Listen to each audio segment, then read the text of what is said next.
Très bien, 18h05. On démarre. Allez, let's Thomas, go. tu as le chat sur ton téléphone si besoin. Vous pouvez Yes. interagir du coup tout du long de la présentation ce soir. Donc, vous nous envoyez les messages. Là, vos micros sont coupés, c'est normal. Et puis, à la fin de la présentation, on aura une session questions-réponses. Restez bien jusqu'au bout, puisqu'on a une nouvelle à vous annoncer ce soir, qu'on n'a pas encore annoncé jusqu'à présent publiquement. Donc, voilà, restez bien jusqu'au bout. Là, on est parti pour environ c'est bon, voilà, pour une trentaine de minutes de présentation. Et puis ensuite, on fera 15 minutes de questions-réponses. Donc voilà, on va enchaîner. Ça va aller vite. Je sais qu'ensuite, il y a les parents qui ont les enfants qui ont besoin voilà, de s'organiser pour ce soir. Donc, on ne va pas trop tarder et on va rentrer très vite dans le vif du sujet. Voilà, donc, on va déjà se présenter en quelques mots, même si vous connaissez. Alors, une partie vient de Sora, une partie vient de l'e-box. Donc, je démarre. Donc, moi, c'est Gabriel Lapierre, pour ceux qui ne me connaissent pas. Vous avez vu passer sûrement nos communications récemment. Je suis fondateur de Sora Immobilier. On est promoteur immobilier sur Bali. Et puis, ça fait donc 3 ans que je vis ici. Et avant ça, je suis donc ingénieur dans les énergies, dans la construction. J'ai travaillé chez Vinci, un grand groupe dans la construction. Je suis investisseur immobilier depuis 7 ans maintenant. J'ai investi en France, en Espagne, à Bali. Voilà, j'ai accompagné des centaines de clients à investir dans l'immobilier grâce à une société d'investissement immobilier clé en main qu'on avait en France. Et puis, on va parler Bali aujourd'hui. Voilà, donc je vais répondre à toutes les questions que vous nous avez envoyées. Et j'ai la chance d'avoir Thomas avec nous ce soir sur Bali en présentiel. Voilà, qui vient tout juste d'arriver il y a 48 heures voilà, C'est de ça. France, donc qui est encore bien jet-lagué. Et donc, Thomas, je te laisse te présenter. Yes, Ouais. avec plaisir. Donc, une bonne partie d'entre vous me connaissent déjà normalement. Donc, moi, je suis fondateur de l'e-box, l'application du coup pour les investisseurs immobiliers, qui est une application qui existe depuis 2020, qui a permis aujourd'hui à nos investisseurs d'investir pour plus d'1 milliard d'euros en immobilier. Je crois qu'on est à 1,3 milliard aujourd'hui. Donc, c'est une de mes comment dire, une de mes petites passions, l'analyse de données. Moi, je suis ingé dans ce domaine-là à la base. Bali, pourquoi est-ce qu'on en parle aujourd'hui et pourquoi est-ce que j'en parle aussi à la communauté de l'e-box? C'est une île que j'ai d'abord découvert en vacances et en bon investisseur immobilier, je me suis un petit peu interrogé sur le marché ici. J'ai été un petit peu curieux. Donc, j'ai été voir un petit peu ce qui se faisait. Il y avait Gabriel qui était déjà sur l'île depuis quelques années, avec qui on avait travaillé pendant quelques années, du coup, avec l'e-box quand elle était directeur d'un cabinet de clé en main. Donc, c'est quelqu'un en qui j'ai parfaitement confiance. Et du coup, j'ai vu aussi un petit peu dans Bali les bons et les mauvais constructeurs. Et c'est vrai que du coup, je me suis intéressé à ce marché qui est extrêmement porteur. Et c'est vrai que quand on passe un petit peu de temps sur cette île, on se rend compte à quel point le marché est porteur, à quel point il y a de l'attractivité pour les gens qui veulent de plus en plus venir ici. Mm. Et du coup, ça m'a vraiment incité à me plonger un petit peu là-dedans et à voir ce qui était possible. Et donc, à participer d'ailleurs, parce que moi, j'investis aussi avec Gabriel dans ces projets à Bali, parce que c'est des choses auxquelles je crois beaucoup en termes de diversification. Je suis toujours très convaincu de l'immobilier en France. Je ne suis pas du tout dans les discours que certains ont de dire la France est foutue, vendez tout et partez à l'étranger. Néanmoins, je pense que c'est une très bonne diversification quand on commence à avoir peut-être déjà un petit peu d'immobilier en France, qu'on a du cash et qu'on n'a pas forcément envie de tout mettre en bourse ou ailleurs. Mm. Et c'est pour ça que je trouve que c'est des projets qui sont assez sympas. Mm. Absolument. Donc, on va décortiquer tout ça. Je suis totalement aligné avec Thomas. Aujourd'hui, on parle de diversification patrimoniale. Avant d'investir sur Bali, on a déjà investi beaucoup en Europe. Et donc, si vous vous reconnaissez à travers ça et que vous posez des questions pour savoir aujourd'hui comment compléter un petit peu votre portefeuille d'investissement ou comment voilà, vous pouvez aller chercher d'autres typologies d'investissement, eh ben, vous êtes au bon endroit. On est d'ailleurs ce soir dans une des villas qu'on a livrées. Nous, sera en 2000, fin 2015, fin 2025, pardon, fin 2024, début 2025. Voilà, je m'y retrouve. Donc, il y a un petit peu plus d'un an maintenant. Donc, voilà, on est en direct live dans une des villas de nos investisseurs. Comme ça, vous pouvez voir un petit peu. Alors, vous ne voyez pas grand-chose, vous voyez que le fond du salon. Et voilà, j'ai déjà une question pour vous. c'est qui est déjà venu à Bali. Je vais vous envoyer un petit sondage dans le chat, dans le groupe. Hop, alors je vais envoyer. C'est ici, sondage, exactement. Et non, je ne l'ai pas. Donc, c'est pas grave. Dites-moi dans le chat aujourd'hui qui est déjà venu à Bali. Ça me permettra du coup de pouvoir voir un petit peu qui est déjà familier. Je vois Benoît, oui, il est déjà venu à Bali. Dites-moi pour ceux qui sont présents si vous découvrez totalement la destination ou si vous êtes déjà venu, si vous connaissez. Donc, c'est partagé. Fabien, non. Vanessa, oui. Voilà. Dites-nous, en tout cas, ça va nous permettre de pouvoir mesurer un petit peu la température parmi vous et rentrer plus ou moins dans le détail. En tout cas, pour tous ceux qui ne sont pas venus aujourd'hui, eh bien, on va du coup vous permettre, à travers du coup cette présentation, de pouvoir vous donner une vue globale du marché. On n'est pas là pour faire les touristes, on est là en tant qu'investisseur. Donc, on va vous parler des chiffres clés du marché, des tendances du marché, comment ça évolue et comment ça peut être intéressant pour vos investissements. Donc voilà, la plupart nous ont dit non, on a deux oui. Ouais. Philippe qui revient. Mais écoutez, c'est très bien. Beaucoup de gens qui sont jamais venus. Dites-nous, ceux qui sont jamais venus, qu'est-ce qui vous attire dans Bali justement? Qu'est-ce qui fait que vous êtes sur un webinaire Bali? Est-ce que vous en avez entendu parler? Quelles sont un petit peu justement les rumeurs que vous avez? Qu'est-ce qu'on vous a dit sur Bali? Ça peut être intéressant aussi pour confronter un petit peu à ce que nous on voit un petit peu sur le terrain. Ça peut être très sympa. Surtout que je vois des noms passés qu'on connaît, qui ont déjà que j'ai soit déjà rencontrés sur Bali ou alors on a déjà programmé des rendez-vous sur place, parce que oui, il y en a qui nous suivent depuis un moment et puis c'est toujours bien de se projeter sur un investissement en y venant également. C'est pas nécessaire, mais en tout cas, c'est toujours aussi intéressant de pouvoir passer. Mais écoutez, je vais dérouler la présentation.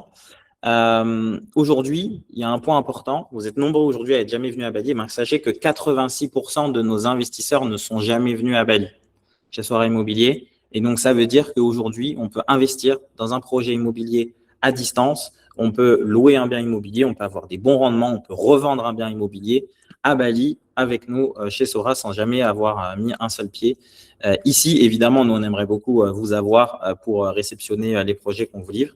Et ça, c'est toujours un moment très, très chouette. Mais sachez qu'en tout cas, ce n'est pas indispensable. On part d'un constat, c'est qu'aujourd'hui, l'immobilier européen au sens large a du mal à performer. Il ne veut pas dire que c'est un marché qui n'est plus intéressant. Ça veut dire qu'aujourd'hui, quand on est en recherche de performance en termes de rentabilité, on va être confronté à des obstacles. Ça, en plus, Thomas, tu le connais bien, tu en parles souvent. Ouais. Et justement, tu es là et ton audience aussi, puisque vous êtes en recherche de pépites, un peu de l'exception qui confirme la règle sur le marché. Et donc, voilà, on va en parler. Aujourd'hui, là, ce que j'affiche à l'écran, ça vous parle, c'est globalement ce qui revient chez nos investisseurs quand on parle, mais du coup, pourquoi vous avez voulu investir à Bali? C'est qu'on a une fiscalité qui est lourde et surtout instable. Là, on parle de projet de loi sur le LMNP qui est remis en question, où on reprend en compte les amortissements pour le calcul de la plus-value à la revente et ce genre voilà, d'éléments. Et c'est rétroactif, donc ça veut dire que vous avez fait des plans d'investissement sur 5 ans, 10 ans. Enfin, voilà. Donc, c'est ce genre, en tout cas, de sujets qui reviennent. On a des conditions bancaires qui sont de plus en plus difficiles aujourd'hui pour aller lever de la dette, même avec de bons dossiers. On a des dossiers qui sont refusés. Et c'est pour ça que, du coup, aujourd'hui, vous devez vraiment avoir une démarche professionnelle quand on fait de l'investissement immobilier, en tout cas en France. Et la troisième raison, c'est qu'aujourd'hui, si vous investissez uniquement, et on a démarré par ça tout à l'heure, vous investissez uniquement en euros en France, dans un seul pays, un seul cadre fiscal, un seul marché, et du coup, c'est un risque aussi en soi puisque vous mettez tous vos œufs dans le même panier. Voilà. Et donc, aujourd'hui, la question que vous devez vous poser, c'est qu'est-ce que vous faites aujourd'hui pour vous diversifier en dehors de ce modèle? Et donc, nous, aujourd'hui, avant de parler de Bali, on va vous parler déjà de l'Indonésie, puisque souvent, on entend Bali comme une destination de vacances, mais on oublie que c'est avant tout un pays qui est énorme, qui est plus grand que l'Europe, 280 millions d'habitants, pour donner quelques chiffres clés, plus de 5% par an de croissance du PIB, là où la zone euro, elle stagne juste en dessous de 1%, 0,8. Donc, ça veut dire que la croissance, elle est plus que 5 fois plus élevée que l'Europe. 50% de la population a moins de 27 ans, 42 ans de moyenne d'âge en France, d'âge médian. Donc, il n'y a pas de problématique de financement de retraite ici.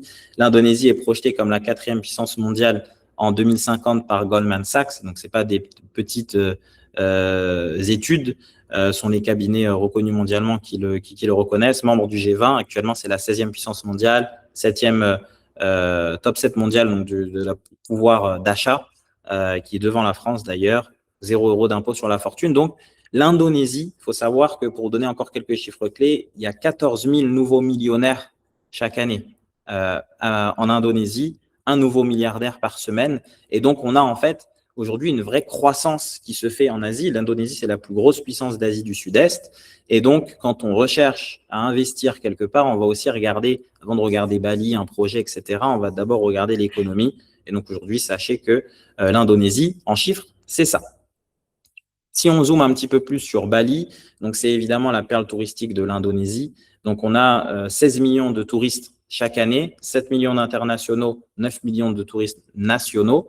Et voilà, donc c'est en hausse du coup de tous les ans. Les hausses, du coup, ça entraîne également des hausses des prix, des taux d'occupation entre 60 et 90% sur les biens qui sont sur le marché aujourd'hui, avec des rendements qui vont osciller entre 8 et 15% de rendement locatif net de fiscalité en Indonésie. Donc voilà, donc si on compare, si on peut comparer vulgairement comme ça, on a aujourd'hui une tranche en France de rendement entre 4 et 10% selon le risque, selon la performance que vous allez aller chercher sur vos produits. Là où sur Bali, on est sur une tranche plutôt entre 8 et 15%. Pour parler un petit peu de nous, puisqu'on parle chiffres et donc on aime bien avancer ce qu'on a fait. Aujourd'hui, on est devant vous, Sora, parce qu'on a déjà livré 28 maisons qui ont été remises à leurs investisseurs, dont celle dans laquelle on tourne ce webinaire ce soir. On a 26 villas qui sont en construction ACC, on en parlera un petit peu plus tard avec la surprise qu'on vous a réservée à la fin de ce live. Voilà, tout a été livré dans les délais. On est sur des rendements nets moyens de 10% par an. Et voilà, donc ces projets répartis sur, ces villas réparties sur 4 projets différents. Pour parler chiffres, parce que vous nous l'avez demandé, mais du coup, très bien, Bali, on a vu, on voit des rendements partout, etc. Mais concrètement, combien ça rapporte sur nos investissements? Donc, il faut savoir qu'on fait la gestion des villas qu'on opère. Voilà, des villas qu'on construit. Donc, on opère les villas qu'on construit. Et donc, on a les retours chiffrés sur les villas. Donc, pour être au plus près de la réalité, on est parti sur 2 modèles qu'on a aujourd'hui dans les modes d'exploitation. On a la location courte durée. Donc, ça, c'est la location Airbnb, Booking, location à la nuitée. C'est ce qui vient naturellement quand on pense à Bali, exploitation touristique, mais on a également et de plus en plus de la location longue durée avec des personnes qui viennent s'installer sur le long terme à Bali avec voilà 2 voies. Et donc, on a pris 2 modèles de villas qui sont côte à côte et dont une est exploitée en location courte durée, l'autre est exploitée en location longue durée. Donc voilà, on a donc ces villas, c'est des villas 3 chambres qui ont été livrées donc début 2025, achetées 299 000 € clé en main. Sur un bail, on y reviendra sur ces notions-là, 25 plus 25, tout inclus, avec mobilier et société inclus. Première villa, Villa Samara. On en avait parlé au précédent live pour ceux qui étaient présents. Là, on vous a rajouté en plus un screenshot de l'annonce Airbnb. Donc, vous le voyez, coup de cœur voyageur. On a des maisons qui cartonnent sur Airbnb. On a mis ici les loyers qui sont donc encaissés. C'est vraiment du chiffre d'affaires avec ensuite, une fois qu'on retraite les charges de gestion, d'exploitation, de revenus nets en Indonésie, on va du coup aller chercher sur ces villas des rendements aux alentours de 12% net annualisé côté Indonésie. Et puis ensuite, sur la fiscalité, on en reparlera, mais si on rapatrie cet argent en France, on a la fiscalité française qui s'applique et donc on a une décote par rapport à ça. Voilà. On a de l'autre côté, donc une villa similaire, copier-coller en fait, qui construit un miroir, mais cette fois-ci, elle est louée en longue durée. Donc cette maison, elle est louée à 24 000 € l'année, donc c'est 2 000 € par mois, sachant que toutes les charges sont à la charge du locataire. Et donc, ce qu'on va avoir sur d'un modèle d'exploitation en location longue durée, donc vous voyez, on a un rendement qui est plus faible, on est à 8%, pas à 12%. En revanche, on aura 0 vacances locatives, on n'aura pas à gérer des taux d'occupation, une gestion qui est allégée au quotidien, une maison qui s'abîme moins, puisqu'on a moins de rotation à l'intérieur des maisons, et un locataire qui est installé dans la durée. Donc voilà, on a aujourd'hui courte durée 12% pour aller chercher du rendement, longue durée 8% pour aller chercher de la simplicité sur son investissement. Et on a sur ces deux modèles-là la sortie, parce que oui, on accompagne également sur ce troisième volet la sortie. On a aujourd'hui la villa qui est en location courte durée, qui est mise en vente à 350 000 euros, et donc avec des taxes qui s'appliquent sur la revente, on a une plus-value nette de 30 000 euros, donc ce qui fait 10% de plus-value sur un bien qui a été livré il y a moins de 2 ans. Et donc voilà, qui vient du coup s'ajouter en plus sur le rendement. Donc voilà, on va osciller en tout cas entre 8 et 12%. Si aujourd'hui, il y en a qui vous parlent de 15%, de 20%, faites attention, c'est sûrement qu'ils parlent de rendement brut, donc avant le retrait des charges de gestion, du staff qui gère les maisons, de la fiscalité, de la comptabilité, etc. etc. Donc voilà, parlez toujours en rendement net, comme ça vous savez vraiment ce qui vous reste dans votre poche. Et donc, avec ces chiffres-là, naturellement, 93% de nos investisseurs réinvestissent avec nous. Voilà, y compris après donc, la revente de leur maison, et bien, ils nous confient à nouveau leurs capitaux pour pouvoir le réinvestir sur de nouveaux projets. Voilà. Est-ce que vous avez des questions en regardant le chat sur la partie propriétaire? Malice, on en reviendra juste après. On a prévu un point justement là-dessus, c'est le point 2. Des questions qui reviennent le plus. On va revenir là-dessus. Ouais. C'est vrai que pour rebondir peut-être sur ce que tu as dit là, on a parlé un petit peu de la dynamique en Indonésie.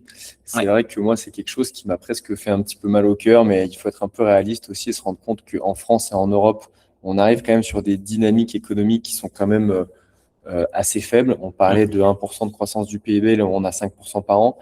Et c'est vrai qu'on le voit pour ceux qui ont eu la chance de pas mal voyager.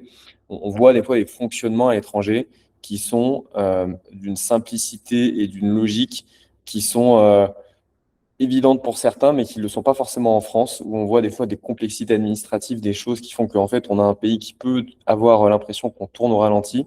Et c'est vrai que moi, je me suis un petit peu fait la réflexion de la diversification. Moi, j'investis pas mal en bourse notamment. Et ça ne me viendrait pas à l'idée de n'acheter que des actions françaises. Et je pense que la plupart des gens qui investissent en bourse ici ont sûrement des ETF S&P 500 ou des choses comme ça. Et l'immobilier, c'est vrai qu'en fait, on a un petit peu la même logique qui est de se dire qu'il y a des marchés qui sont très porteurs. Et Bali, là où moi, je pensais que c'était un marché qui était de pur rendement, je me rends compte en fait que c'est quasiment un marché qui est autant patrimonial que rendement, parce qu'on voit du coup les prix qui montent hyper vite, le coût de la vie qui augmente, le coût d'immobilier qui augmente aussi. Donc, on le voit là sur les plus-values que tu as présentées en très peu de temps finalement. Et donc, moi qui parle souvent de renta et de rendement, la partie vraiment rentabilité où on prend le rendement plus la plus-value, en fait, on va se rajouter peut-être 4-5% par-dessus le rendement qui est affiché. Et c'est pas mal, ça fait un bon mix, je trouve, entre du rendement un petit peu prédictible et du patrimonial derrière. Et on le voit là, tu participes à ça aussi, Gabriel, mais ça construit énormément à Bali. Vraiment, ça construit de partout. Et c'est justement parce qu'en fait, il y a une demande qui est tellement forte que on se dit qu'il va y avoir vraiment besoin de logement. Et j'ai eu beaucoup de réflexions avec des investisseurs aussi et des personnes qui habitaient à Bali qui essaient de dire est-ce qu'il n'y aura pas trop de villas. On est vraiment dans l'inverse aujourd'hui. En fait, il n'y en a vraiment pas assez. Toutes les personnes que je connais à Bali qui essayent de se loger galèrent un petit peu quand même à trouver des logements parce qu'il y a un afflux vraiment de personnes à la fois touristiques et à la fois un petit peu long terme qui fait que la demande est assez folle et du coup, c'est normal que ça pousse les prix vers le haut. C'est le comportement assez classique d'un marché immobilier. Bien sûr. Et puis, donc, on reste quand même sur des prix qui sont beaucoup plus attractifs que ce qu'on va retrouver en Europe. On dit, donc, voilà, on est sur une villa, on est à 10 minutes de la mer, sur un loyer à 2 000 euros par mois, tout inclus. Donc, voilà, forcément, effectivement, ce sont des points à prendre en compte là-dessus. Et tu as dit, du coup, un très bon point, et que tu disais, en bourse, effectivement, on n'investit pas uniquement sur des actions françaises, on investit également sur des actions à l'étranger. C'est vrai, mais parce que aussi les brokers ont rendu aussi facile l'investissement en France qu'à l'étranger.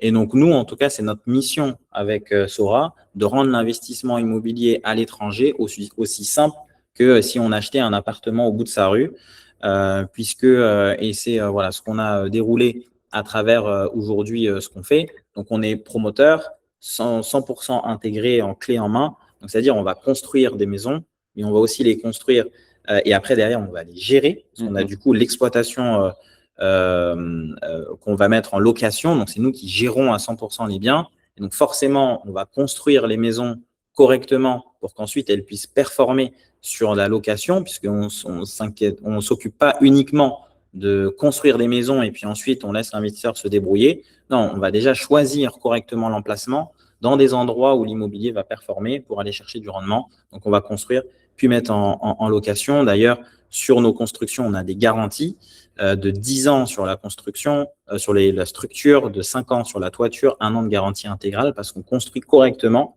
nos maisons. On est ingénieur, on a une batterie d'ingénieurs à l'intérieur de Sora qui travaillent avec nous, d'architectes, de conducteurs de travaux pour construire la meilleure qualité possible et ensuite de ne pas avoir de problématiques justement lors de l'exploitation puisque c'est nous qui exploitons les biens. Et même du coup, on a vu sur la maison, donc ça, l'exploitation par exemple de Villa Samara, c'est nous qui la gérons aujourd'hui. Idem pour la villa voisine. Et puis ensuite, on va également accompagner sur la revente. Et donc ça, c'est hyper important. Ça veut dire qu'on est encore là. Dire vous revendez votre maison dans 5 ans, dans 10 ans, peu importe. On est là également pour vous accompagner sur la revente. Et donc, dès le début, étant donné qu'on est constructeur, mais qu'on a aussi opéré les biens, et bien, du coup, on va travailler du mieux possible pour pouvoir revendre correctement les maisons. Et donc, on a vraiment des intérêts qui sont 100% alignés avec celui de nos investisseurs. Et surtout pour quelqu'un qui est aujourd'hui à 12 000 km, il dit, voilà, je peux faire confiance, quelqu'un qui va m'accompagner sur l'intégralité du projet. Et même, du coup, une fois qu'on a revendu le bien, pour vous accompagner, du coup, sur la stratégie d'investissement et de réinvestissement sur le projet. Alors, on en était là. 3 différences avec la France, ou en tout cas, 3 sujets qui nous reviennent régulièrement. On va parler de financement, on va parler de propriété et on va parler de structuration juridique et fiscale, notamment. Sur le premier point, il n'y a pas de banque qui finance à Bali. Ou est-ce qu'une banque française ne peut financer à Bali? Eh bien, aujourd'hui, les banques françaises ne financent pas d'achat immobilier hors zone euro et les banques indonésiennes ne financent pas d'investisseurs étrangers. Donc, à quelques exceptions près, puisqu'on peut avoir, si on a déjà un bien net de dette en France, faire un levier là-dessus en prenant une hypothèque. Ça, c'est l'exception qui confirme la règle. Néanmoins, on va investir aujourd'hui des liquidités, la trésorerie de son entreprise ou via la trésorerie qu'on a sur une SCI ou de l'épargne qu'on a sur des comptes, etc. Néanmoins, nous, aujourd'hui, nos villas sont accessibles à partir de 149 000 euros et surtout, on va avoir un plan de paiement puisqu'on achète sur plan où on va avoir donc un dépôt à verser au début, un acompte à la signature du contrat et puis ensuite, on va payer tout au long de la construction, quand les fondations sont terminées, quand la structure est terminée, etc. Donc, ça permet d'étaler son paiement tout au long de la construction jusqu'à la livraison. Et on reviendra à rester jusqu'au bout. On a une surprise là-dessus qui pourra, si vous dites « Oula, ça, c'est pas pour moi », eh bien, on aura quelque chose pour vous juste après. Justement, dans la simplification et dans le fait de donner accès facilement à ce genre de projet. Absolument. Ça, c'est quelque chose de très sympa. Ouais. Le deuxième point, et on l'a eu du coup dans le chat, c'est on n'est pas vraiment, Emmanuel, je vois la question, on y revient après, on n'est pas vraiment propriétaire. Et du coup, oui et non. Aujourd'hui, on va avoir un modèle d'investissement qui s'appelle le leasehold. Et en fait, aujourd'hui, on a le leasehold et le freehold. Nous, ce qu'on connaît en France, donc l'acquisition de propriétés ad vitam aeternum, donc c'est ce qui ici s'appelle le freehold, ça c'est réservé uniquement aux Indonésiens. Donc pour pouvoir acheter un terrain en Indonésie, il faut être indonésien. Donc l'Indonésie appartient aux Indonésiens. Mais pour autant, il y a des milliards d'investissements qui arrivent en Indonésie. Pourquoi? C'est parce qu'on a quand même un autre modèle qui s'appelle le leasehold, qui est très répandu dans le monde anglo-saxon, mais qu'on ne connaît pas beaucoup en France. Et donc, on n'y est pas habitué. Pour autant, ça fonctionne. Donc, on va avoir un bail de location sur la très longue durée. Okay, donc, on va avoir, là, par exemple, si on parle de notre dernier projet, on le présentera juste après, c'est Sunset Villa, on va avoir 30 ans plus 30 ans. Donc, ça fait 60 ans au total. Et surtout, ça reste de l'immobilier. C'est-à-dire qu'on va avoir un bail qui est rédigé par un notaire, qui est enregistré par un notaire, signé devant chez un notaire. Et on va avoir notamment toutes les conditions de renouvellement qui sont fixées à l'avance dans le bail. On n'a pas de surprise, mais qu'est-ce qui se passe au bout de 30 ans? Eh bien, c'est écrit noir sur blanc sur le bail. On va avoir des conditions pour pouvoir renouveler uniquement sur le prix de la valeur du terrain. Et donc, ça va nous permettre de pouvoir investir, de louer, pouvoir revendre ou de transmettre notre investissement. Et tout ça, voilà, c'est sécurisé. Nous, on a des partenaires juridiques français ici sur place, avocats, notaires, fiscalistes, qui opèrent tout le volet juridique pour nos clients. Pour pouvoir vous faire un parallèle, aujourd'hui, j'aimerais, et on va reprendre le chat. Alors, je ne sais pas pourquoi j'arrive pas à envoyer les sondages. Je vais essayer une dernière fois de le relancer. Si ça ne marche pas. Face à la main, je pense qu'ils ne sont pas enregistrés. Ouais, c'est pas grave. Écoutez, en tout cas, je vais vous demander, pour qu'on puisse avancer quand même, réfléchissez au montant de votre taxe foncière. Donc aujourd'hui, vous êtes propriétaire, vous avez un appartement, vous avez une maison, vous avez plusieurs appartements, plusieurs maisons. Réfléchissez au montant de taxe foncière que vous payez chaque année, qui d'ailleurs ne fait qu'augmenter. Maintenant que vous avez ce montant en tête, vous l'avez tous en tête, vous avez le montant de votre taxe foncière en tête. J'aimerais vous montrer un chiffre, 1 500 € par an. 1 500 € par an, c'est quoi? C'est le loyer dans le leasehold que vous allez payer pour 100 mètres carrés de terrain à 300 mètres de la plage dans l'un des quartiers les plus prisés de Bali. Ça, c'est le prix du leasehold, l'équivalent. Sur notre dernier projet, c'est vraiment ça. Sachant qu'en face, il n'y a quasiment pas de taxe foncière, pas de taxe d'habitation. Et donc, quand on se pose la question en disant, mais attends, pour 1 500 € par an, j'ai un bien en bord de mer à Bali, dans l'un des quartiers les plus prisés de Bali, et qu'on compare avec ce qu'on paye en France, on se pose la question finalement sur la propriété en France. Est-ce qu'on est réellement propriétaire ou est-ce qu'on n'est pas locataire d'un État, ou qu'on loue ou qu'on ne loue pas? La taxe foncière, vous devez la payer. Si vous arrêtez de payer votre taxe foncière, on vient vous saisir votre bien sous 5 ans. En fait, globalement, ce qui se passe en Indonésie, si on ne paye pas le propriétaire sur ce loyer. C'est juste que là, vous n'allez pas remettre un loyer, on va l'appeler comme ça, tous les ans en France sous forme de taxe foncière à l'État, mais vous allez le reverser tous les ans en Indonésie à un propriétaire privé avec qui vous avez négocié un bail. Voilà, donc c'est juste pour vous faire le parallèle pour que vous puissiez vous rendre compte que ce sont des méthodes d'investissement qui sont différentes, des méthodes de calcul qui sont différentes évidemment. Néanmoins, aujourd'hui, on peut investir, gagner de l'argent, louer un bien, le revendre et pouvoir faire de belles plus-values sur les reventes. Un truc que je dis souvent, moi aussi là-dessus, c'est vrai que là, donc c'est une très belle comparaison entre un loyer qu'on verserait à un propriétaire indonésien ou un loyer qu'on verse à l'État sous la forme de la taxe foncière. Il faut souvent raisonner, moi je trouve, dans les investissements, une fois que l'opération est bouclée. En France, on a vraiment cette logique de rester propriétaire. C'est vrai que moi, le premier, ça m'a un peu choqué quand on m'a dit, bah, à Bali, tu n'es jamais propriétaire, tu es toujours locataire. Sauf qu'en fait, en pratique, on le voit, les biens en France, ils sont détenus en moyenne pendant 8 ans. On sait d'ailleurs que c'est pas très rentable de détenir un bien pendant 15-20 ans et qu'il vaut mieux le revendre un peu plus tôt. Et donc, à la fin, il faut juste faire son calcul. Je l'ai acheté, je l'ai détenu pendant, admettons, 10 ans. Combien j'ai gagné pendant 10 ans, combien j'ai récupéré à la vente et combien j'ai gagné au global, quoi. Et finalement, au milieu de tout ça, que ça a été de l'impôt, que ça a été du loyer pour le locataire, pour le propriétaire du terrain, pardon, ou autre chose, finalement, c'est juste des chiffres. Et à la fin, il faut juste voir ce que les chiffres disent sur la globalité du truc.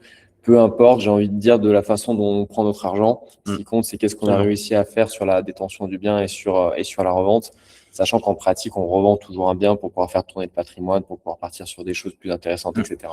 Absolument. Et c'est vrai qu'aujourd'hui, l'horizon d'investissement en France, c'est de 5 à 15 ans. Et nous, ce qu'on recommande pour nos investisseurs quand ils investissent à Bali, c'est d'investir sur une tranche de 5 à 15 ans. Donc, évidemment, si vous voulez acheter un bien que vous allez transgénérationnel garder pendant 200 ans et puis transmettre à vos arrière-petits-enfants, ça ne marche pas à Bali, qu'on soit bien clair. Ici, on est sur des produits d'investissement. On a un horizon de 60 ans, ce qui est largement suffisant pour pouvoir investir, louer et revendre le bien, et puis ensuite repartir sur un autre et réenchaîner comme ça. Voilà.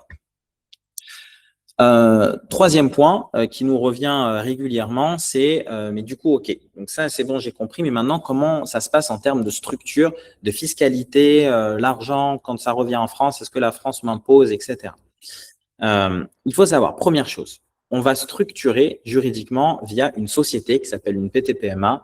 Ça fonctionne comme une SCI. Globalement, en France, vous allez utiliser cette société pour pouvoir investir dans l'immobilier légalement à Bali. C'est une société qui se crée en une semaine. On vous accompagne également là-dessus et vous allez être donc comme une SCI actionnaire de cette société qui, elle, va investir. Elle a son propre compte en banque et vous allez gérer votre investissement comme ça. Ensuite, deuxième point sur la fiscalité indonésienne. Là, c'est hyper optimisé par rapport à ce qu'on a l'habitude de voir en France. On va payer 10% sur les loyers qui sont encaissés, sachant que ça fonctionne un peu comme une TVA, donc on va pouvoir récupérer les pourcentages qu'on paye dans nos dépenses. Donc, ce sera en réalité un peu moins de 10%, mais arrondissons 10%. Ensuite, on a l'impôt sur les sociétés, c'est 0,5% sur les 3 premières années. C'est pour pas dire zéro, honnêtement. Et puis ensuite, au bout de 3 ans, sur la 4e année, on passe à 11% des bénéfices. Voilà. Donc, on a aujourd'hui une fiscalité qui est très favorable pour les investisseurs étrangers pour pouvoir attirer des capitaux ici en Indonésie. Une fois qu'on a payé cette fiscalité, donc les 10 et les 0,5 ou 11, du coup, au bout de 4 ans, l'argent, il est net de fiscalité dans la société en Indonésie. À ce moment-là, vous avez de l'argent donc sur votre compte qui est en Indonésie et que vous allez pouvoir utiliser dans le cadre de l'activité de la société à Bali. Donc, vous allez pouvoir payer tous vos frais de séjour, de déplacement, les billets d'avion, les hôtels, etc., tous les frais professionnels pour gérer votre projet, mais également tous les réinvestissements, vous pouvez réinvestir. Aujourd'hui, nous, 90% de nos investisseurs laissent travailler l'argent ici, parce que du coup, ils réinvestissent et ils se disent, c'est vraiment, je vais profiter de cet effet boule de neige, j'ai investi 100, j'ai récupéré 130, je réinvestis les 130, et puis ces 130 me rapportent 170, etc. Et on va rentrer du coup dans cet effet ou même d'un intérêt composé, où on va faire grossir ce compte-là un peu de manière automatique, entre guillemets, automatique, non, c'est parce qu'on a Sora qui le gère, du coup, sur le projet. Enfin, si maintenant vous souhaitez remonter, rapatrier les fonds en France, c'est-à-dire vous dites, OK, c'est bon, l'Indonésie, j'ai revendu mon bien, j'ai fait une opération, j'ai gagné de l'argent, c'était très bien, non, je souhaite le récupérer. Comment ça se passe? Première chose, le capital que vous avez investi initialement, donc si vous avez acheté je sais pas, une maison à 200 000 euros, les 200 000 euros que vous avez investi dans le capital de votre société reviennent en France sans imposition. Vous allez vous faire imposer que sur l'excédent, donc sur les bénéfices, sur les plus-values. Là-dessus, on a des conventions de non-double imposition qui sont signées entre l'Indonésie, la France et aussi 75 autres pays dans le monde. Si vous êtes aujourd'hui peut-être présent dans ce live, belge, suisse, canadien, vous avez également des conventions de non-double imposition. Et donc, on va payer aujourd'hui, in fine, on va payer la flat tax. Parce que oui, la France, même si on gagne de l'argent à l'étranger, en tant que résident fiscaux français, la France, vous êtes redevable auprès de la France d'un certain impôt. Et donc, on va payer côté Indonésie, c'est 20% de frais de versement sur les dividendes, taxes sur les dividendes pour les non-résidents. Et du coup, en France, on va payer la différence entre la flat tax, 31,4, moins les 11,4 du coup, voilà, les 31,4 moins, voilà, exactement, et 20%, donc il reste 11,4. Merci.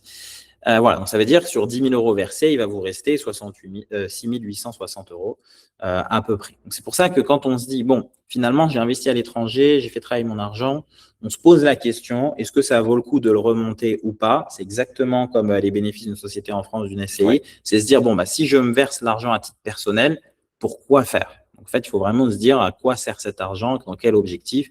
Et donc, c'est pour ça que nous aussi, on accompagne nos clients sur cette stratégie-là d'investissement sur Bali.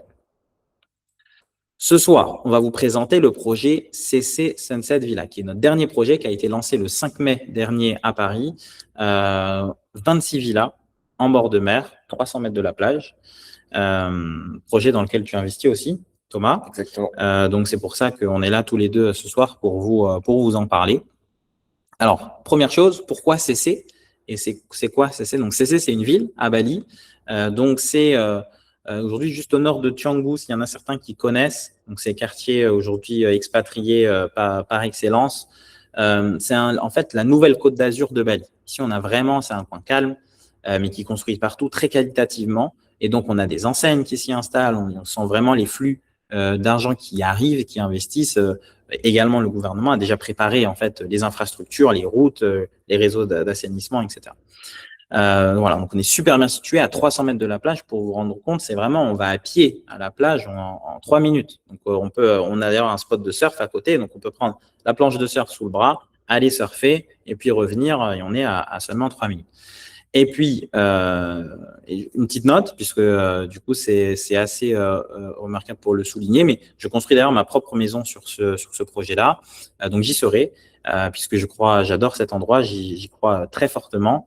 Et donc, ça assure aussi le fait que vous dites que vous avez quand même votre promoteur qui est sur place. Et donc, forcément, en termes de gestion au quotidien, pas envie que tout le monde vienne toquer à ma porte toutes les 5 minutes. Donc, forcément, ce sera correctement géré avec toutes nos équipes sur place et on sera là dès le démarrage du projet. On a aujourd'hui 4 gammes de villas, donc élégance, prestige, signature, exception, qui évoluent. Donc, c'est des villas de 1 chambre, 2 chambres. On a un deuxième modèle de 2 chambres qui est 2 fois plus grand, on passe de 80 à 153 mètres carrés, et un modèle de 3 chambres à 197 mètres carrés, et qui vont de 149 000 à 469 000 euros clé en main. Quand on dit clé en main, c'est un vrai clé en main, c'est-à-dire que ça inclut le mobilier, et c'est des villas qui sont prêtes à être mises en location dès la remise des clés. Et on a notre architecte d'intérieur qui design ces maisons, qui les personnalise pour vous. En tout cas, nous, aujourd'hui, on les design, on connaît le marché, donc on va les designer de manière à ce qu'elles puissent performer sur le marché, parce qu'on va chercher du rendement. Vous avez du coup les loyers, les revenus annuels ici qui sont projetés. Donc ça, c'est une projection sur la location courte durée. Et pour vous présenter du coup le timing du projet, donc aujourd'hui, on a ouvert la phase du coup d'investissement. On démarre la construction au mois de septembre. Ensuite, du coup, la livraison est en mars 2028. Et pendant cette période, donc pendant les travaux, nos investisseurs reçoivent donc un reporting hebdomadaire, photos, vidéos, compte rendu, pour pouvoir suivre tout l'avancement du projet. Même une fois que c'est livré, donc en mars 2028, on va avoir du coup des reportings mensuels sur l'exploitation avec combien la villa a rapporté, combien la villa a dépensé, toutes les charges. Donc, vous voyez tout, c'est à 100% transparent et vous avez tout dans votre poche, dans un drive. Tous nos projets ont été livrés dans les délais. C'est suffisamment important pour pouvoir l'annoncer. Suffisamment rare aussi. Exactement. Et vous avez donc un seul interlocuteur sur tout le cycle. C'est ce que je vous expliquais tout à l'heure. Donc, nous, aujourd'hui, on va construire vos maisons, voilà, avec des garanties structurelles sur la maison. C'est des normes de construction au standard européen.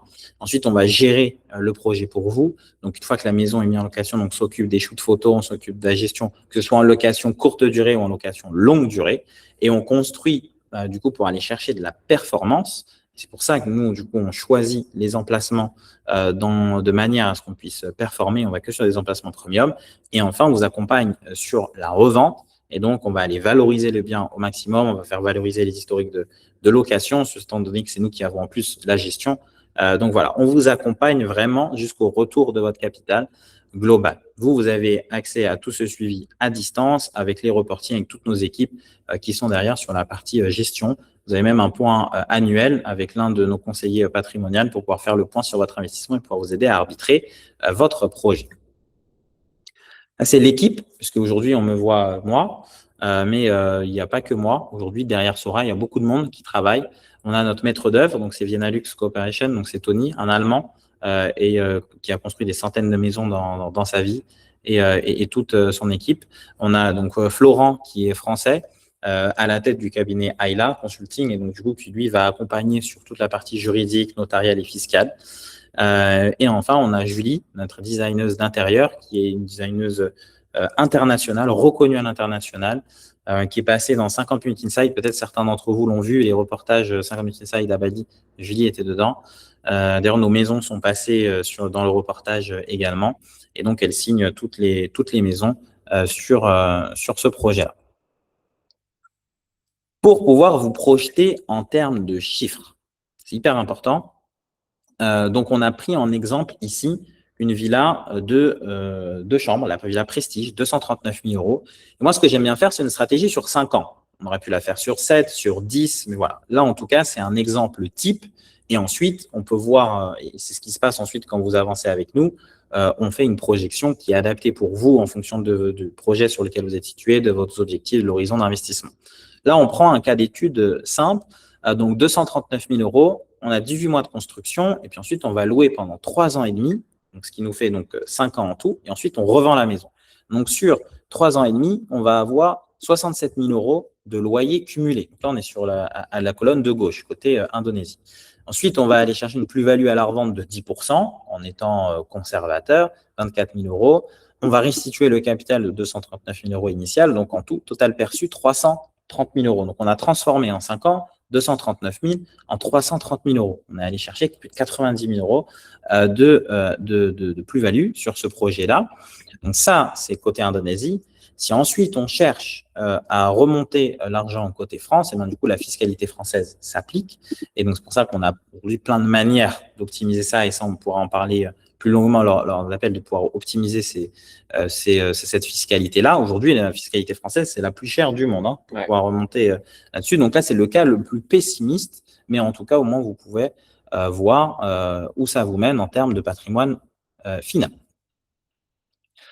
Aujourd'hui, on fait des comparaisons avec sur la même performance, sur la même durée, avec des placements plutôt traditionnels.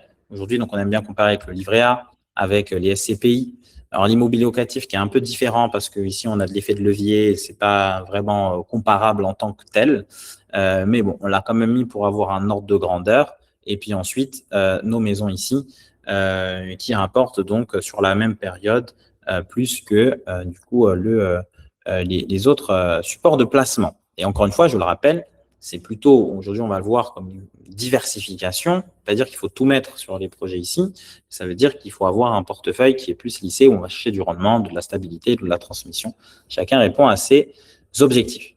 La grande nouvelle aujourd'hui, vous avez été nombreux à nous demander, qui ont vu passer les projets, qui ont vu passer chez Thomas, qui ont vu passer chez nous, pour nous dire, mais du coup, moi ça m'intéresse, mais les villas, même à 149 000 €, etc., on aimerait rentrer sur le marché avec une possibilité d'investissement qui soit plus facilitée. Donc, on a créé cette facilité.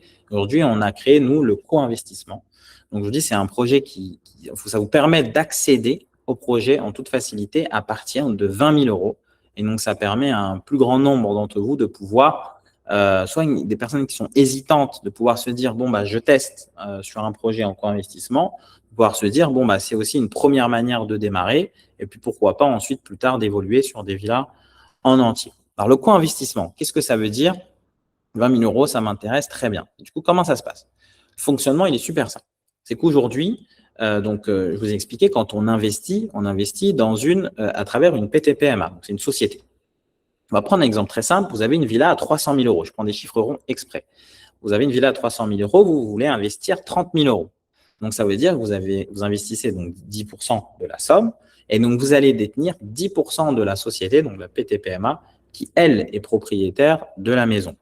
Et donc, vous allez naturellement bénéficier de 10% de tous les revenus qui sont encaissés par cette même société, donc de la location et de la revente. Nous, on s'occupe de créer la PTPMA. Vous rentrez au capital, donc au rata de votre apport. On gère 100%.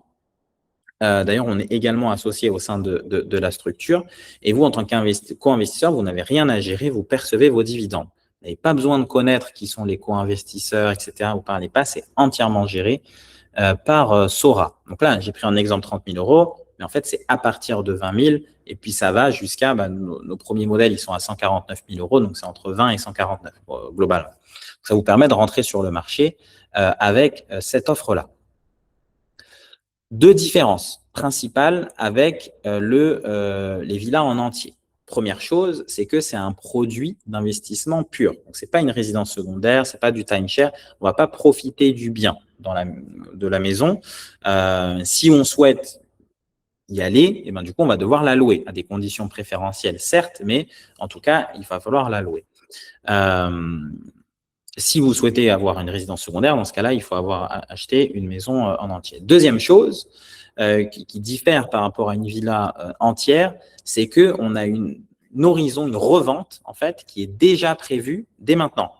C'est-à-dire, dès maintenant, on se dit, voilà le plan de Sora, c'est qu'on a le début des travaux, donc qui est en septembre, comme toutes les autres maisons. on a donc la livraison qui est en mars 2028, comme toutes les autres maisons. On co-investit dans une des maisons du projet. On va louer la maison pendant 1 an, pendant 12 mois. Et donc, on va revendre en mars 2029. Donc, quand la maison, elle a été louée pendant 1 an. Pourquoi 1 an? C'est parce que ça nous permet de pouvoir revendre avec un historique locatif et donc de pouvoir faire valoriser ces loyers pour aller chercher donc de maximum de plus-value à la revente. Comme ça vous permet, donc au bout de 2 ans, 3 ans, c'est à peu près donc là, mars 2029, de pouvoir arbitrer votre investissement. Est-ce que vous récupérez votre capital et la plus-value? Est-ce que vous laissez travailler le capital et vous récupérez la plus-value? Ou alors est-ce que vous réinvestissez tout sur le projet suivant? D'ailleurs, en ce moment, on est en train de revendre une maison. 100% des investisseurs nous ont dit, sont 15 sur le projet, ils nous ont dit 100%, on veut réinvestir le capital dans la nouvelle opération ACC. Et donc, en fait, ils font travailler cet effet boule de neige en se disant, bah voilà, plutôt que de remonter l'argent, j'en ai pas besoin et avoir une fiscalité française qui s'applique, et bon, on réinvestit dans ce nouveau projet, voire on remet un petit peu plus, etc. Et ça nous permet d'investir à nouveau. Voilà. On a un tableau aujourd'hui sur ce que rapporte réellement votre investissement sur le co-investissement pour vous donner un ordre de grandeur. Tous ces éléments-là, je vais vous expliquer à la fin comment vous allez pouvoir le récupérer. Mais juste pour vous expliquer la grille de lecture, donc on a sur la colonne de gauche le montant que vous investissez, donc qui évolue de 20 000 à 140, voilà à peu près. On va louer la maison pendant 1 an. Vous allez toucher une quote-part du montant investi de cette même location. Puis ensuite, vous allez avoir une plus-value, pareil, au prorata de ce que vous avez investi. Et vous avez la colonne donc, de l'addition location plus revente, ce que ça vous rapporte donc, au moment de la revente en mars 2029. Et si vous remontez en France, combien ça vous rapporte. Voilà, donc ça, c'était basé sur le modèle Prestige, donc la maison, le modèle Élégance, pardon, le modèle à 149 000 euros. Voilà, on avait eu des questions, les pourcentages pour le plan de paiement. Tout ça, on l'a du coup précisé dans notre dossier d'investissement que vous allez pouvoir récupérer juste après. Et puis, lors de la revente, j'ai oublié le pourcentage de taxe sur la plus-value. En fait, c'est 10% sur le foncier, donc sur le terrain, et 3,5% sur la construction. Donc, on va faire valoriser d'un côté et de l'autre. Aujourd'hui, concrètement, donc vous avez vu un petit peu comment ça se passe. Il y a des villas en entier, il y a du co-investissement. Aujourd'hui, on a simplifié les choses pour vous. Concrètement, si vous avez aujourd'hui un budget d'investissement à allouer entre 20 et 50 000 euros, là, c'est concrètement, vous avez de l'argent qui dort dans des livrets, dans des SCPI qui ne vous rapportent pas grand-chose, voilà, à droite, à gauche, sur des supports qui ne vous conviennent pas. Dans ce cas-là, le co-investissement, c'est fait pour vous. Vous pouvez investir entre 20 et 50 000 euros, c'est parfait pour pouvoir démarrer dans l'immobilier à Bali et puis ensuite, peut-être dans un second temps, de repartir sur autre chose, plus gros, une fois que vous aurez en plus de la data réelle sur le marché, que vous aurez fait travailler première fois cet argent. Si vous êtes dans une tranche de 50 000 à 100 000 euros, à ce moment-là, vous avez 2 options. Si vous êtes seul, vous pouvez participer au co-investissement, parce que ça, c'est une tranche qui vous convient. En revanche, ce que vous pouvez faire, et ce que beaucoup de nos investisseurs font, c'est qu'ils achètent à plusieurs.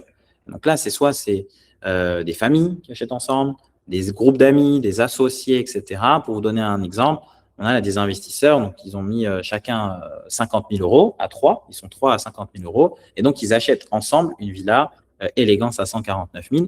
Donc ça leur permet de pouvoir vivre, venir en profiter pendant les vacances, de pouvoir l'exploiter, de pouvoir en profiter un petit peu, de pouvoir la garder pendant plus longtemps.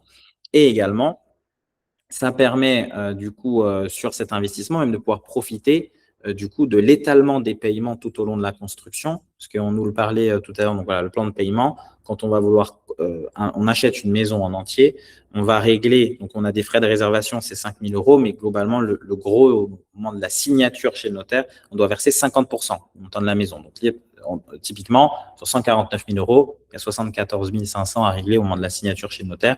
Puis ensuite, c'est 10% par trimestre qui sont étalés tout au long de la construction. Ça, on vous le partagera. Du coup, dans le dossier complet. Et si aujourd'hui, vous avez plus de 100 000 euros de budget d'investissement, alors là, le mieux pour vous, c'est de choisir le meilleur modèle de villa qui correspond à votre projet. Nous, on vous accompagne là-dessus pour vous aider à choisir qu'est-ce qui est le plus adapté dans votre situation. C'est les 3 scénarios possibles. Comme vous le savez, et je l'ai dit tout à l'heure, on a lancé le projet le 5 mai dernier. Ça veut dire qu'on a déjà des biens qui sont vendus. On a 13 villas qui sont vendues ou réservées. Il y en a 10 qui sont vendues, 3 qui sont réservées. Et donc, forcément, on a un stock qui est limité. Et donc, on ne va pas vous faire le discours du commercial. Voilà, la réalité, c'est qu'aujourd'hui, on a un stock qui est limité. On a aujourd'hui tous les modèles qui sont encore disponibles. Et donc, c'est premier arrivé, premier servi, naturellement, jusqu'à ce que tout soit vendu sur ce projet-là. Voilà. Ce qu'on va faire, c'est que dans le chat, il y a mes équipes qui sont là présents ce soir sur le chat, qui vont vous envoyer un lien. Dans ce lien, très, très simple, vous allez avoir un formulaire qui va vous permettre de pouvoir récupérer le dossier complet. Le formulaire, il n'y a que 2 questions. Si vous choisissez, si vous êtes intéressé par une villa ou par le co-investissement, et vous nous laissez votre email pour pouvoir recevoir le dossier complet. Là, c'est très simple. Donc, si ce n'est pas déjà envoyé, on vous l'enverra. Je vérifie dans le chat. Oui, voilà, c'est bon. Dans le chat, c'est parti. Donc, vous allez recevoir, en cliquant ici, vous allez avoir donc un Typeform, vous remplissez. Ensuite, vous recevrez donc par email automatiquement le dossier complet. Vous aurez même un contrat pour vous qui vous montre un petit peu à quoi ça ressemble, contrat de réservation si vous souhaitez aller plus loin. Donc, vous aurez une étude de marché, vous aurez un dossier de prévision financière. Tous les chiffres qu'on a partagés aujourd'hui en beaucoup plus détaillé sur chacune des villas vont vous être envoyés. Et puis surtout, vous aurez un bouton pour pouvoir discuter donc avec nous, avec l'équipe, avec moi directement sur WhatsApp et échanger sur votre projet. Là, actuellement, donc l'équipe est en ligne ce soir et elle reste en ligne même après, donc là, pendant et après le webinaire, pour pouvoir donc répondre à vos questions, réserver un rendez-vous avec nous, avec moi, pour pouvoir faire le point sur votre situation spécifique. Parce qu'aujourd'hui, vous êtes tous dans des situations uniques, tous dans des situations spécifiques avec un montage différent. Et donc là, ça va vous permettre de pouvoir à la fois poser toutes vos questions, on va y répondre le plus complètement possible, et puis ensuite, on va vous conseiller aujourd'hui sur qu'est-ce qui est le mieux dans votre situation en termes, et vous présenter tout simplement les projets qui sont les plus adaptés pour vous. Donc là, on va reprendre les questions qui nous ont été posées dans le chat. Donc, on vous remet le lien juste en dessous. Et puis, hop, je vous remets du coup ça pour que vous puissiez voir, parce que ça va être notamment ça aujourd'hui, vous allez vous poser. Voilà, ça vous permet vraiment d'avoir la stratégie d'investissement en fonction de votre budget. Et ensuite, naturellement, vous allez encore avoir des questions. Donc, réservez des rendez-vous. Vous allez trouver des créneaux toute la semaine pour pouvoir échanger avec nous, pour échanger également avec Thomas qui est là cette semaine si besoin, pour pouvoir répondre à vos questions. Donc voilà, on va reprendre ce qui nous a été posé aujourd'hui. Alors, les rendements que Sora nous assure sont en net ou en brut? Alors, du coup, les rendements qu'on avait présentés plus haut, le 8-12%, c'était en net de fiscalité côté Indonésie. C'était répondu. Donc, sur les pourcentages pour le plan de paiement, donc ça, je le disais tout à l'heure, donc c'est 50% au moment de la compte, donc dans la signature chez le notaire, et puis ensuite, c'est 10% étalé par trimestre à partir de 2027. Du coup, donc c'est 10% quand les fondations sont terminées, 10% quand la structure est terminée, 10% quand les lots techniques sont terminés, et puis 10% quand les finitions sont faites. Et enfin, il y a un solde de 10% au moment de la remise des clés, quand les villas sont réceptionnées. Voilà. Si on a d'autres questions, on avait répondu, mais en tout cas, merci Gabriel, c'était quand même super clair.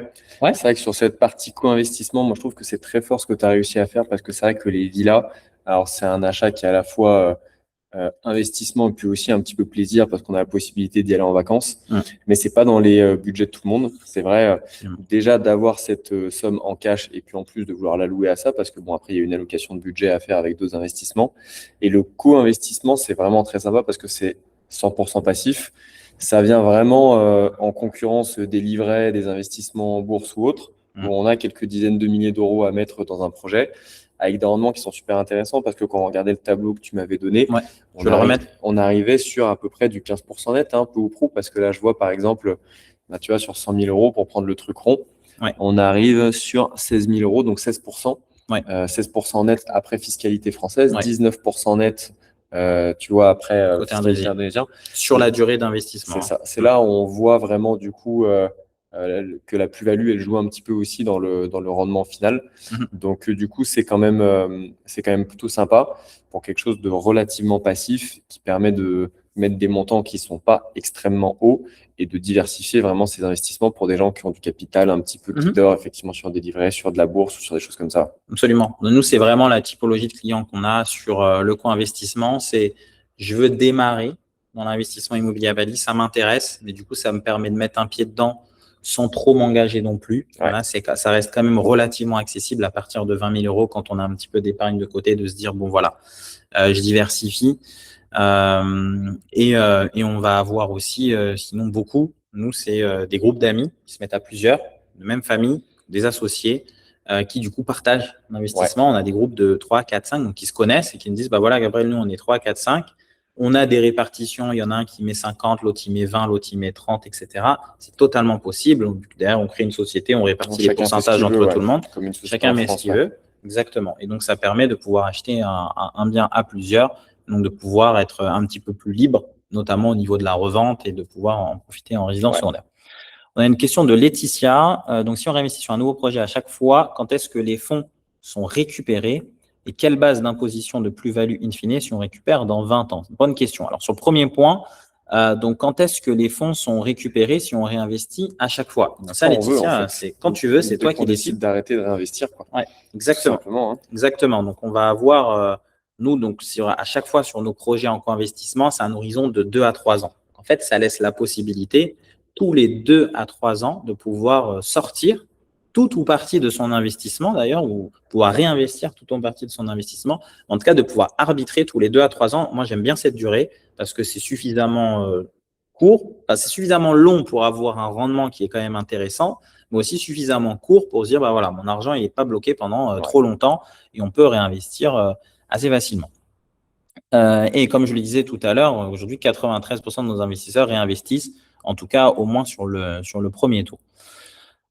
Et ensuite, sur quelle base d'imposition de plus-value in fine si on récupère dans 20 ans? C'est une bonne question, puisque aujourd'hui, la règle, donc dans la convention telle que c'est aujourd'hui, je ne sais pas quelles sont les règles dans 20 ans. En tout cas, on se projette que dans 20 ans, c'est les mêmes règles qui s'appliquent aujourd'hui. Donc, la première chose, c'est que du coup, sur le capital qui a été investi initialement, donc, même tout ce qui a été investi, si par exemple, on a commencé avec, je ne sais pas moi, 50 000 euros et qu'ensuite ces 50 000 euros se sont transformés en 60 et qu'on a réinvesti les 60, mais qu'on ne remet jamais de capital, les 60 se terminent au bout de 20 ans à, je ne sais pas, 200 000 par exemple, et ben, du coup, 50 000 euros peuvent être récupérés de capital sans être imposés. Et c'est ensuite sur la plus-value qui, elle, si elle n'est pas réinvestie, va être imposée. Voilà. Donc ça, c'est le point. Et donc, si ça se fait dans 20 ans, en tout cas, le montant aujourd'hui d'imposition et de fiscalité, si on rapatrie, donc quand on passe là d'Indonésie à France, donc c'est en enlevant du coup la flat tax, donc 31,4% in fine. Voilà, c'est ça qui va s'appliquer. Stanislas nous demande, pouvez-nous faire une petite présentation du marché balinais pour comparer avec certaines villes françaises, s'il vous plaît? Là, Stanislas, c'est très dur, ce que tu me demandes. Une présentation à part, très dur, pour le coup. C'est très dur parce qu'en fait, on est vraiment sur des marchés qui sont complémentaires. Néanmoins, je comprends la question derrière la question. C'est qu'aujourd'hui, j'imagine que tu es en train de te poser la question pour savoir est-ce que tu investis en France, est-ce que c'est plus intéressant d'investir à Bali. La grosse différence ici, comme on l'a dit précédemment, c'est qu'ici, tu ne vas pas avoir de levier bancaire, vraiment à ce que tu peux avoir en France. Forcément, quand on va calculer son rendement, là aujourd'hui, on parle de rendement sur un prix d'un bien. Mais du coup, en France, si tu n'as mis que l'apport, ben, du coup, le rendement sur le cash investi, il est un petit peu différent du rendement de l'opération globale. Donc, en ça, déjà, ce n'est pas vraiment comparable. C'est pour ça qu'on aime bien nous le présenter en tant que diversification patrimoniale. Il faut l'aborder comme ça. Donc, moi, Stanislas, la question que je me poserais à ta place, c'est plutôt quel est ton objectif à travers cet investissement, qu'il soit en France ou en Indonésie? C'est-à-dire aujourd'hui, est-ce que tu as des facilités à investir en France et dans ce cas-là, pourquoi ne pas y aller? Ou alors, du coup, le marché indonésien t'intéresse, que ce soit pour des questions de rendement ou autre, et dans ce cas-là, ça peut être plus intéressant. Ça, en tout cas, on pourra, si j'ai un petit peu plus de contexte et d'éléments, je t'invite à réserver un rendez-vous avec moi cette semaine. Comme ça, on pourra je pourrai un peu plus comprendre ta situation, tes objectifs, et je pourrai répondre de manière plus précise à ta question, sans rentrer dans est-ce qu'investir à Bali, c'est mieux qu'à Dijon. Là, en l'état, impossible de répondre. Maïlis nous demande, alors plusieurs questions. Beaucoup de questions, mais ça va intéresser tout le monde. Concernant le retard, quelles sont les clauses mises en place pour l'acheteur? Du coup, on a des pénalités qu'on applique dans nos contrats. Si à partir de mars 2028, la maison n'est pas livrée, chaque jour s'applique des pénalités sur chaque jour de retard. Et ça, c'est contractuel. Pour la signature du contrat, est-ce que c'est possible de le faire à distance? Absolument. 100% de l'investissement peut se faire à distance, puisque vous allez pouvoir faire une délégation de pouvoir à un collaborateur de l'étude notariale qui va souvent, c'est un avocat qui est présent et qui va du coup signer à votre place. Vous lui faites une délégation de pouvoir. Puis de l'autre côté, c'est moi. Quelles sont les conditions pour renouveler le leasehold? Donc, les conditions, nous, qu'on négocie, donc ça, c'est nous, les standards SORA, donc en termes de leasehold. Au bout de 30 ans, les conditions, c'est qu'on va avoir donc déjà une garantie d'extension du leasehold. Ce n'est pas une priorité d'investissement, parce que souvent, il y en a qui jouent là-dessus et ce n'est pas la même chose. Nous, on a des garanties qu'on peut renouveler. Donc, si on dit « je veux renouveler », on renouvelle sans aucun problème. La règle du marché, en tout cas qui sont dans nos contrats, c'est qu'on a 3 agences immobilières indépendantes qui viennent, donc dans 30 ans, évaluer la valeur du terrain. Puisqu'on s'entend bien, quand on va renouveler le leasehold, on va renouveler uniquement sur la valeur du terrain et pas sur la valeur de l'investissement complet. Donc là, par exemple, Villa Élégance, si on voit la maison, elle est à 149 000 €, le terrain, c'est une partie de cette somme, peut-être équivalent de 20%. On va dire, par exemple, c'est 30 000 €. Donc, sur ce terrain, c'est 30 000 €. On va évaluer du coup et on va repayer ces 30 000 €, mais revalorisés au prix dans 30 ans, évalués par des agences immobilières. Il y en a 3, une missionnée par le propriétaire, une missionnée par vous, une missionnée par le notaire, pour faire la moyenne et pouvoir renouveler. Voilà, ça les conditions de renouvellement. Quelles sont les conditions? On en a parlé. Si on revend en cours de route, est-ce que ça reprend le délai de leasehold ou on repart à zéro? Alors, si vous revendez, ensuite, ça passe du côté de l'acquéreur. C'est l'acquéreur ensuite qui, lui, va pouvoir relancer une discussion avec le propriétaire s'il souhaite réétendre. Il va devoir repayer pour ça. Néanmoins, s'il y a déjà un bout du leasehold qui a été consommé et que le propriétaire ne souhaite pas revenir dessus, et ben lui, il achète le solde, tout ce qui reste. Donc, si vous avez, par exemple, loué pendant 5 ans, et ben il lui rester 25 ans, plus du coup une garantie d'extension de 30 ans. Alors, j'ai en écho qu'en Thaïlande, le pays a repris des biens acquis par les expats. Est-ce qu'il y a eu des cas similaires à Bali? Comment se protéger? Alors, du coup, en Thaïlande, il faut savoir que ça ne fonctionne pas exactement comme à Bali, puisque là-bas, les Thaïs doivent être à 51% propriétaires d'un bien immobilier. Un expatrié ne peut pas avoir plus que 49% de la propriété en Thaïlande, et c'est jusqu'à là-bas les leasehold jusqu'à 99 ans, ce qui n'est pas du tout le cas à Bali. À Bali, vous êtes à 100%. Vous, en tant qu'expatrié, vous n'avez pas besoin d'avoir un Indonésien au capital. Vous avez cette structure, la PTPMA, qui est spécialement conçue pour les investisseurs étrangers. Et donc, non, vous avez un bail, l'actif, il est chez vous. Donc, aucun problème pour pouvoir, il n'y a pas d'histoire dont on a repris les biens, etc. Si vous avez déjà entendu ça sur Bali, c'est qu'il y a des personnes qui l'ont fait totalement illégalement. Dans ce cas-là, ça peut, parce que moi, j'ai déjà entendu des échos, on m'a dit oui, mais du coup, tu n'avais pas signé de contrat chez le notaire. Donc, forcément, c'est un petit peu embêtant dans ce cadre-là. En tout cas, avec nous, il n'y aura évidemment aucun sujet. Tout est 100% encadré par des avocats, des notaires, des fiscalistes, et qui plus est, sont francophones. Donc, c'est aussi plus facile pour pouvoir avancer. Quels sont les pourcentages pour le plan de paiement, s'il vous plaît? Donc, ça, c'est ce qu'on disait tout à l'heure. Donc, c'est aujourd'hui, vous voulez bloquer une maison, il faut verser un dépôt de 5 000 €. Ça vous permet de bloquer la maison et de pouvoir la mettre, comme vous l'avez vu sur le plan. Du coup, je vais revenir ici. Voilà. Donc là, par exemple, les maisons en rouge, elles ont été payées. Les maisons en orange, ici, c'est qu'on a reçu 5 000 € de réservation sur la maison. Et donc, les maisons sont réservées, elles sortent du plan. Donc, ça veut dire aujourd'hui, il vous reste les villas en vert. Voilà. Ensuite, donc, on va suivre le calendrier. Hop, plutôt que je l'avais remis plus haut. Voilà, on va reprendre ici. Donc, ce calendrier-là, 5 000 € réservation. Sur le co-investissement, c'est autre chose. Le co-investissement, vous versez votre montant en une fois. Là, on parle vraiment sur les villas en entier. Les villas en entier, Donc, vous allez avoir donc 5 000 € tout de suite. Ensuite, il faut environ, ça nous permet en fait d'avoir le temps pour récupérer vos documents, vos passeports, vos documents si vous investissez avec une société, etc. Donc ça, c'est avec nos équipes, on récupère tout ça pour préparer les contrats, que le notaire puisse préparer les contrats et préparer la signature. Et au moment de la signature, ça prend environ un mois. Et ensuite, au moment de la signature, là, il faut verser 50% du prix du bien, moins les 5 000 € de dépôt que vous avez déjà versés au début. Alors, il faut bien savoir d'ailleurs que quand on verse les 5 000 € pour bloquer la maison, ils sont remboursables pendant 30 jours. Parce qu'on ne fait pas aux autres ce qu'on n'aime pas qu'on nous fasse. C'est-à-dire, je déteste avoir la pression. Donc, aujourd'hui, ce n'est pas du tout ce qu'on fait à nos clients. Vous avez toujours la possibilité de pouvoir vous retirer si jamais, finalement, il y a quelque chose qui vous fait changer d'avis.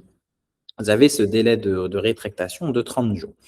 Ensuite, voilà, donc 50% moins les 5 000 à verser au moment de la signature. Et après, c'est à partir de janvier 2027 que vous allez avoir 10% par trimestre. Donc, c'est janvier, avril, juillet, octobre. 10%, 10%, 10%, 10%. Donc, fois 4, ça fait 40%. Et enfin, vous aurez 10% en mars 2028 au moment de la remise des clés pour le dernier paiement. À chaque appel de fonds, est-ce que vous partagez un justificatif d'avancement? Absolument, c'est obligatoire et c'est contractuel. Photo, attestation, planning à jour, autre, exactement. Et est-ce que c'est chez Sora Imo, est-ce que c'est Sora Imo qui porte juridiquement la construction et qui détient le foncier? Alors, c'est nous qui détenons le foncier, donc le terrain, et qu'on vous transmet le jour de la signature chez le notaire. Sur la construction, nous, on est promoteur immobilier et ensuite, on travaille avec un maître d'œuvre et des constructeurs. On a plusieurs constructeurs qui sont sur différentes phases du projet. Et donc, nous, ça va être juridiquement, nous, on va porter l'opération globale et tout ça, c'est contractuel et la responsabilité, elle est chez nous pour faire en sorte que même si demain, on a besoin de changer de constructeur, par exemple, eh ben, on peut le faire. La responsabilité, elle reste chez nous et on vous garantit ça. Et les pénalités, elles s'appliquent à Sora en cas de retard ou en cas de défaut quelconque. Aujourd'hui, on pose, par exemple, on a les permis de construire, les permis d'exploitation qui sont obligatoires. Et si on ne vous les fournit pas, eh bien, aujourd'hui, on est pénalisé également là-dessus. Mais en tout cas, sur la partie construction pure en tant que telle, du coup, nous, on reporte aussi la responsabilité en partie sur le constructeur, ne serait-ce que pour nos standards de construction. Voilà, mais en tout cas, pour vous, côté client, c'est 100% avec Sora que ça se gère. Vous n'avez jamais à parler au constructeur, c'est nous qui gérons à 100% et qui vous protégeons là-dessus. Voilà, c'est notre mission de promoteur pour avancer là-dessus. Donc, pour ceux qui ont encore, avec plaisir Maëlys, pour ceux qui ont encore des questions, je termine là-dessus, on terminera là-dessus, puisqu'il commence voilà, ça fait un peu plus d'1 heure qu'on est en live maintenant.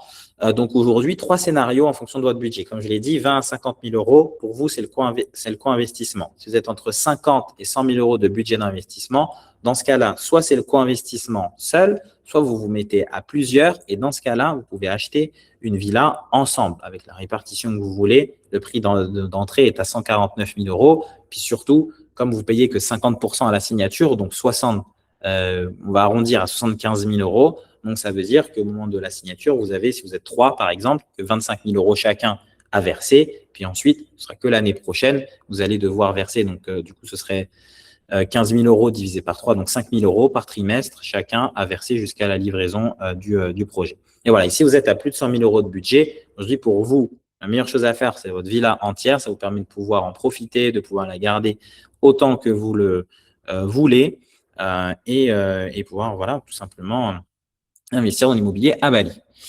Laetitia, si investissement en co-investissement, par exemple, 20K, quand est-ce qu'il faut payer? Eh ben, en fait, il faut payer dès le moment où vous avez signé votre contrat de réservation. Vous devez faire le versement dans une période de 30 jours.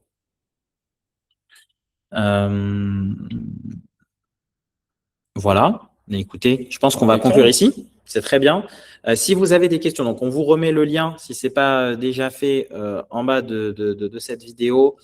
Vous allez, pour ceux qui regardent en replay, parce qu'il y aura un replay autour de la vidéo, donc c'est juste sûrement en dessous, vous allez retrouver ce même lien pour pouvoir accéder du coup à ce formulaire pour pouvoir vous positionner. Vous allez pouvoir réserver donc un rendez-vous avec nous. Donc, on a plein de créneaux disponibles cette semaine pour pouvoir échanger sur votre situation, pouvoir nous poser toutes les questions que vous n'avez pas pu poser durant ce live, ou alors, et ça arrive systématiquement, des questions qui sont plus personnelles et qui, du coup, vous souhaitez échanger en individuel avec nous.